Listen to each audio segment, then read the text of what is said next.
Yeah, how you like that? You gon' like that? Da da da da da da da. Like that? Ashama akkam jirtu jaalatamtoota fi kabajamtoota maatii Hinaan Tiyuub nageenyi jaalalli araarri tokkummaan isiniif haa baay'atu. Gaaras viidiyoo gabaabduu ishee erga gaafiif deebii caaltuu fi boontuu isiniif qabadhee dhufee jira.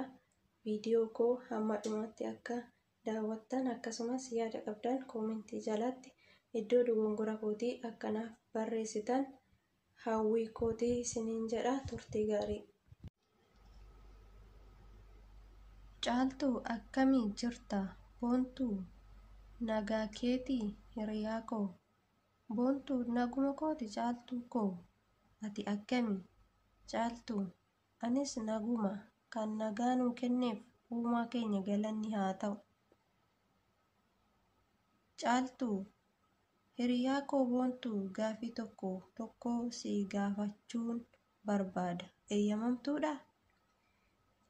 Boontuu eeyyee qophiidha. Caaltuu carraa gaafii si gaafadhu kana waan naaf laatteef galatoo. Boontuu rakkoo hin qabu hiriyaa koo, atis galatoomi, gaafii kee itti fufi. Caaltuu erga dhalattee guddattee wanti ati hojjette galma geesse fi kan galma hin gahin maali? Boontuu caaltuu koo gaafii bareeda na gaafatte. Egaa anis dhaladhee guddadhee naannoo umurii 7 fi 8 gidduutti barumsa eegale. Achi booda hanga 12 gahee ture. 12tti qabxiin koo gadi aanaa naaf dhufe. Anis naannoo umurii waggaa 19ffaati. Kanaafuu amma asuma irratti dhaabee biyya ormaa deemuun karoorse.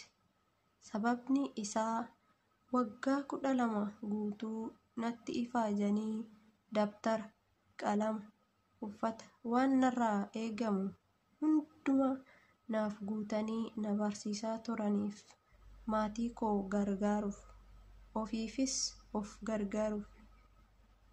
Eegas booda deemee kinoo hojjechaa maatii koo of koo gargaaraa jira. Kan galmaan hin geenye ammas galmaan gahuuf karooran hojjechaa jira. Caaltuu kaayyoo kee gara fuulduraa maali? Boontuu ammas jabaadhee hojjedhee namoota naannoo kiyya jiran fakkeenya ta'uu barbaada. Akkasuma hiriyoota kootiifis fakkeenya ta'uu barbaada. Naannoo koo hedduu akka narraa baratanii taasisee hojjechuus nan barbaada. Caaltuu kophaa koo hojjedhee galma barbaade gaha jettee yaaddaa?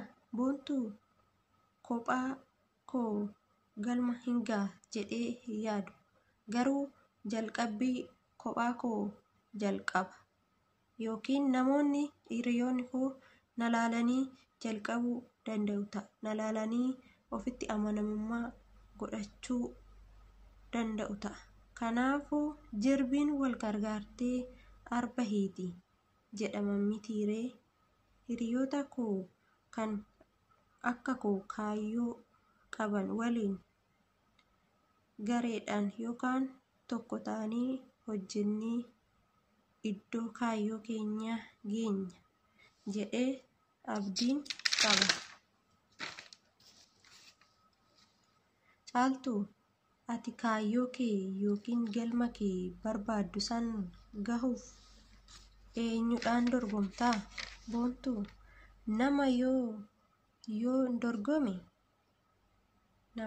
dorgome namni nagatee darbuu danda'a. Yookaan ani yoon caale namni sun na caaltee jedhee kaayyoo isaa galmaan gahuu barbaadu san dhaabuu danda'a. Ani irra caalatti namaan dorgomuu irra sammuu koo dorgomuun filadha. Ofitti amanamummaas qabaadhee sammuu koo yeroo hundumaa itti gargaaramee sammuu koon dorgomuun filadha. Caaltuu gaafii si gaafadhe hundumaa akka gaariitti naaf deebiste. Yaalii kee itti fufi. Kan har'a facaafte borus haammatta waan ta'eef har'a facaafadhu. Boontuu